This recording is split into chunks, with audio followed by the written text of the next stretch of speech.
خان صاحب اسمبلی تحلیل کرنے کی سمری جو ہے وہ جا چکی ہے، تو آپ سمجھتے ہیں کہ آپ کا مطالبہ پورا ہونے جا رہا ہے یا نگران سیٹ اپ جو ہے وہ کنٹینیو کرے گا؟ پنجاب اور کے پی کے میں 90 روز میں الیکشن نہیں ہوا، آپ کو لگتا ہے پاکی حکومت ختم ہوگی تو الیکشن ہو جائے گا 90 روز میں؟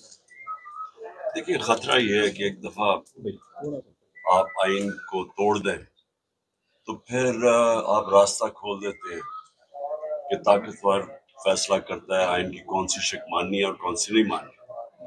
تو یہ خدشہ ہے ہمیں، کیونکہ 14 مئی کو آئین کے مطابق سپریم کورٹ کے مطابق الیکشن ہو جانا چاہیے تھا پنجاب میں، لیکن دیکھا کسی ابھی یہ جو کیئر ٹیکر گورنمنٹس ہیں یہ غیر آئینی ہے، ان کا کوئی آئین کے اندر کوئی گنجائش ہے ہی نہیں کہ 90 دن کے بعد کیئر ٹیکر گورنمنٹ چلے. اب انتخابات دیکھ رہے ہیں یا نہیں دیکھ رہے آپ؟ میں سمجھتا ہوں کہ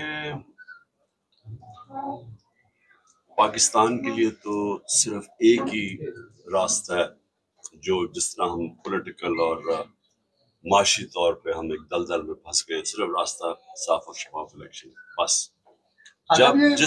جو اس سے ہٹے گا وہ ملک کے لیے مزید اور مشکلات پیدا کر دے گا. ہاں صاحب، اس بات میں کتنی سچائی ہے کہ اس بات میں کتنی حقیقت ہے کہ پی ٹی آئی کو 3-4 موقع ملے الیکشن کے اور انہوں نے ضائع کیے؟ بالکل اس میں کوئی حقیقت نہیں، اس لیے کہ 14 مئی کو تو الیکشن مل گیا تھا، تو پی ٹی آئی کو تو الیکشن مل گیا تھا، ہم نے اپنی گورنمنٹ ڈیزالو کی تھی، تو پھر کیا وجہ تھی کہ الیکشن نہیں کیا گیا؟ پی ٹی آئی تو الیکشن کے لیے تیار تھی، یہ بھاگ گئے تھے الیکشن سے. تو یہ تو سارا یہ ایک دھوکہ تھا کہ ہم آپ کو الیکشن دے رہے ہیں لیکن الیکشن دینا نہیں چاہتے. خان صاحب اگر آئین کے مطابق 14 مئی کو الیکشن نہیں دیا انہوں نے تو پھر کون سے انہوں نے کہہ رہے ہیں کہ جی موقع ملے تھے. خان صاحب آپ کس کو وزیر اعظم نامزد کرتے ہیں؟ نگران وزیر اعظم کس کو نامزد کریں گے؟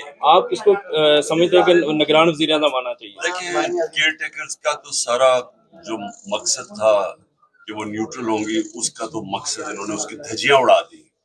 یعنی کبھی بھی ایک ملک کی اخلاقیات اس طرح تباہ نہیں کی گئی جس طرح کا کیئر ٹیکر یہ لے کے آئے. کبھی ایسا نہیں ہوا. ہارون رشید صاحب نے کہا ہے کہ آپ کو شاہ قریشی پہ بھی اعتبار نہیں ہے، اس وجہ سے آپ کو اعتبار نہیں ان کے اوپر؟ ہارون رشید نے اپنی بات میں کہا ہوگا، یہ میرا نہیں خیال.